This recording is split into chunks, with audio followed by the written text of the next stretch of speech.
विषय घेतला आपण स्वलक्ष. विषयाचं नाव काय घेतलंय? स्वलक्ष. स्व म्हणजे काय? यस, स्व म्हणजे स्वतः. आणि लक्ष म्हणजे काय म्हणा? ध्यान. ध्यान. यस, बरोबर, एकदम परफेक्ट सांगण्याचा प्रयत्न केलेला आहे. ध्यान. अजून ध्येय, उद्दिष्ट, जिद्द, उद्दिष्ट, अजून लक्ष.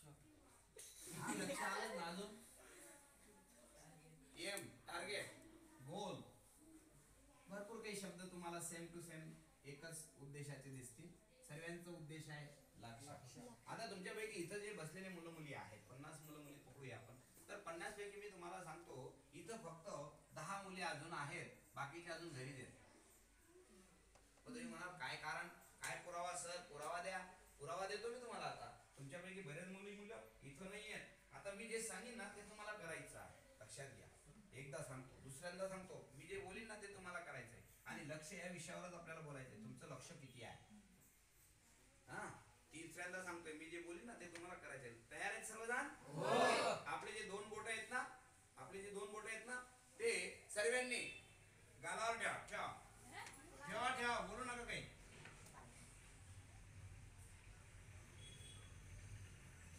आता बघा, मी गालावर म्हटलं, तुम्ही तोंडावर ठेवले.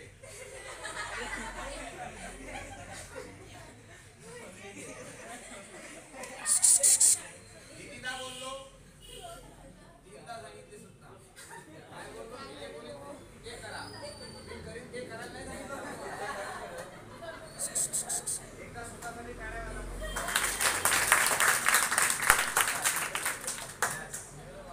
आपलं लक्ष,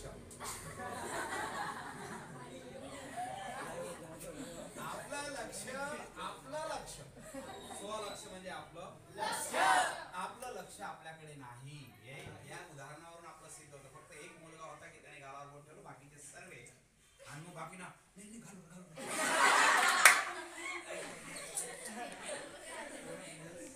म्हणजे तुमच्या लक्षात आलं की लक्ष किती महत्वाचं आहे. कारण काय असतं मित्रांनो, लक्षात घ्या, ज्या वेळेस आपण पूर्ण लक्षाने जी गोष्ट करत असतो, लक्ष देऊन जी गोष्ट करत असतो, ती 100% आपल्या डोक्यात जात असतो. उदाहरणार्थ द्यायचं झालं तर तुम्ही पाहिलेली 2-4 महिन्यापूर्वी झालेला आपला T20 कप असेल किंवा कुठला कप असेल, किंवा तुम्ही मॅच पाहिली असेल किंवा पिक्चर पाहिला असेल एखाद्या वर्षापूर्वी पाहिलेला पिक्चर तुमचं पूर्ण 100% ध्यानात असतं. खरंय. हा, आणि मॅच सुद्धा तुम्ही सांगू शकता याने एवढे मार रन केले होते, याने हे जिंकले ते हारले, 6 महिन्यापूर्वी. आणि काल परवा काय खाल्लं आठवण नाही आपल्याला. परवा काय शिकवलं आपल्याला आठवण नाही. कारण आपलं लक्ष त्यावेळेस त्या ठिकाणी तेवढं नसतं जेवढं लक्ष आपलं क्रिकेटची मॅच पाहताना आणि पिक्चर पाहताना असतं.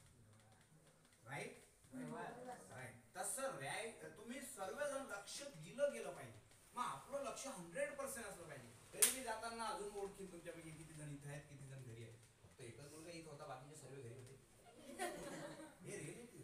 आणि म्हणून तुमचं पूर्ण लक्ष कसं असू शकतं आणि आपल्याला लक्ष देण्यासाठी आपले प्रॉब्लेम काय निर्माण होतात. मग आपण नंतर लगेच 15 मिनिटानंतर एक वेगळा खेळ खेळणार आहोत. बघूया आपण लक्ष म्हणजे काय. तर ध्यान. आपलं पूर्ण कॉन्सन्ट्रेशन नसतं. आपलं पूर्ण कॉन्सन्ट्रेशन असेल ना शिकतानाच, तर मला वाटतं कमी वाचन केलं तरी तुमचं लक्ष राहू शकतं. पण नसतं. का नसतं? त्याचं पहिलं कारण आहे या ठिकाणी. तर आपलं लक्ष, स्वतःचं लक्ष, पहिला क सांगतोय क्लिअर नाही आहे आपल्याला. क्लिअर म्हणजे काय? क्लिअर म्हणजे काय? स्पष्ट, नक्की,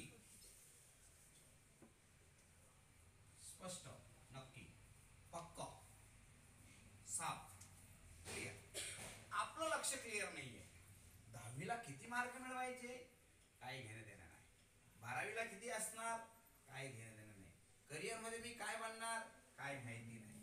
आणि म्हणून आपल्याला आपला मुक्कामच माहिती नाही, म्हणून आपलं लक्ष नाही. हे रे, मुलींना व मुलांना 100 पैकी 100 मार्क एखाद्या विषयात मिळतात. म्हणजे मिळवतात देखील.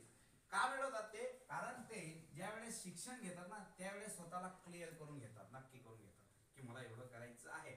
आणि नक्की केल्याचे फायदे सांगतो तुम्हाला मी. पहिला फायदा असा आहे की आपलं लक्ष दुसऱ्याकडे जात नाही. पहिला फायदा काय सांगितला? आपलं लक्ष दुसऱ्याकडे जात नाही. फक्त आपलं लक्ष ठरलेलं आहे ना, मग आपण त्या दिशेने जातो. मी काल ठरवलं की मला लग्नाला यायचंय. येस. आणि तिथे गेल्यावरही मला क्लास जर भेटला ना तर मी त्या क्लासला मार्गदर्शन करेन. कालच ठरवलं होतं. ऑटोमॅटिक क्लासही होतो. घराच्या जवळ. म्हणजे काय झालं, लक्ष ठरवलं तर होऊ शकतं. म्हणून ठरवणं गरजेचं आहे, नक्की करणं गरजेचं आहे, पक्का करणं गरजेचं आहे स्वतःला. आपल्याला काय बनायचं, काय व्हायचं, काय करायचं, आपलं टार्गेट, आपला एम, आपला ऑब्जेक्ट. येस, सर्वांना लक्षात राहील. ओके, नक्की करा मला काय बनायचं. ओके, बघूया दुसरा कर रियल. मग नक्की केलं, ज्याने नक्की केलं ना तो रियल ते करू शकतो. नाही नक्की केलं तर रियल तो करतच नाही. साधी गोष्ट सांगतो मी तुम्हाला, रियल करण्यासाठी, रियल म्हणजे काय, जे करायचं ना तेच करणे, दुसरं काहीच नाही करणे. उदाहरणार्थ द्यायचं झालं तर समजा अभ्यास करताना फक्त अभ्यास, बाकी दुसरे डोक्यात विचार यायला नको. आपलं काय चालतं, अभ्यासही चालतो, डोक्यात विचारही चालतो. आणि म्हणून अभ्यास लक्षात आला. अजून विशेष सांगून देतो मी तुम्हाला. समजा एक नक्की केल्यानंतर काय होतं फायदा, नक्की केलं, आईने सांगितलं की बेटा दूध ठेवलेलं आहे गॅसवर, दूध ठेवलेलं आहे गॅसवर, लक्ष दे त्याच्याकडे. आता तुम्ही मुली सर्वजण त्याच्याकडे लक्ष देता देता तुम्ही मोबाईल मध्ये लक्ष द्यायला लागून जातात, तुम्ही टीव्ही मध्ये लक्ष द्यायला लागून जातात. मग त्या दुधाला राग येतो. दूध म्हणतं माझ्याकडे नाही लक्ष देत का तू, मी उडी मारतो. दूध उडी मारून काय करतं, जम करून आत्महत्या करतं. म्हणून लक्षात घ्या, बऱ्याच मुली आणि मुलं हे रियल काय करायचं ते नाही करत. रियल करणे म्हणजे जे करायचं तेच करणे, बाकी दुसरं काहीच नाही करणे. कॉन्सन्ट्रेशन पूर्ण. आता तुमच्या समोर मी लेक्चर घेतोय तर तुमचं पूर्ण कॉन्सन्ट्रेशन आहे, पण शिकवताना तेवढं कॉन्सन्ट्रेशन नसतं. तेव्हा काय असतं, तेव्हा बटन पकडायचं रे. म्हणजे तुमच्या लक्षात आलं. हा, आणि लक्ष क्लिअर असलं ना, नक्की असलं ना आपलं, तर आपलं लक्ष रियल जे करतो ना त्याच्याकडे असतं, दुसऱ्याकडे जा नाही. नेमकं चुकतं कुठे, 9वी आणि 10वी मध्ये ज्यावेळेस तुम्ही येता तुमचं लक्ष निश्चित नसतं, आणि मग तुमचं लक्ष, मुलांचं लक्ष मुलींकडे जातं, आणि मुलींचं लक्ष मुलांकडे जातं, आणि मग सामने वाली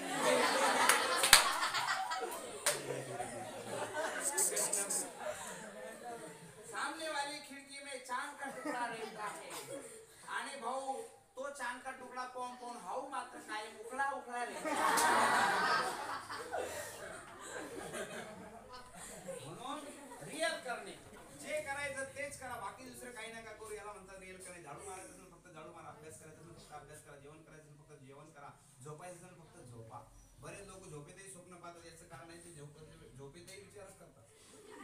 हा रिअलिटी आहे. आणि म्हणून तुम्ही रियल रियल करा बाळांनो, रियल करा. तुम्हाला जे करायचं ना ते रियल करा. अभ्यास करायचा ना, अभ्यास रियल करा. क्लासला आलो ना तर क्लासमध्ये रियल या. पण नेमकं चुकतं काय, क्लासमध्ये येतात बाहेरच फिरतात, शाळेत जातात बाहेर फिरतात, रियल नाही करत. ओके, तिसरा क्रम, वयाच्या 15 वर्षाच्या आत क्लिअर जो स्वतःला करेल. लक्षात घ्या मी काय सांगतोय, 15 वर्षाच्या आत. आता तुम्ही सर्व 15 वर्षाच्या आत आहे. 15 वर्षाच्या आत जो विद्यार्थी आपलं लक्ष क्लिअर करेल मित्रांनो, त्याला फक्त 10% मेहनत घ्यायची गरज असते, तो करिअर करू शकतो. 15 वर्षानंतर 20 वर्षापर्यंत जर आपलं क्लिअर केलं स्वतःला लक्ष, तर त्याला 50% मेहनत घ्यावी लागेल. 20 आणि 25च्या आत जर त्याने ठरवलं ना तर त्याला 100% मेहनत घ्यावी लागेल. आता तुमच्यापैकी मला सांगा की कोणतं योग्य आहे. 15च्या आत लक्ष ठरवणं योग्य आहे. आणि नेमकं 85% लोकांचं आजच्या तारखेला जे करिअर न होण्याचं कारण आहे ते हेच आहे की त्यांनी 15च्या आत ठरवलंच नसतं की मला काय करायचं. 85% लोक असफल होण्याचं कारण हे आहे की त्यांनी पक्का केलेलंच नाही, मला काय बनायचं, मला काय व्हायचं, मला काय करायचं, माझं उद्दिष्ट काय असेल, 10 वर्षानंतर माझं जीवन काय असेल, 20 वर्षानंतर मी कुठे असेल. आणि म्हणून तुम्हाला सर्वांना ही गोष्ट लक्षात घेण्याची गरज आहे. एपीजे अब्दुल कलाम साहेबांनी सांगितलंय की 15 वर्षाच्या आत जो मुलगा मुलगी जर करिअर वेळ देईल किंवा लक्ष देईल किंवा क्लिअर करेल तर तो पुढे जाऊ शकतो. आपलं नेमकं तिथं चुकतं का, आणि म्हणून आपण त्या दिशेने जात नाही. म्हणून तिसरा करिअर होत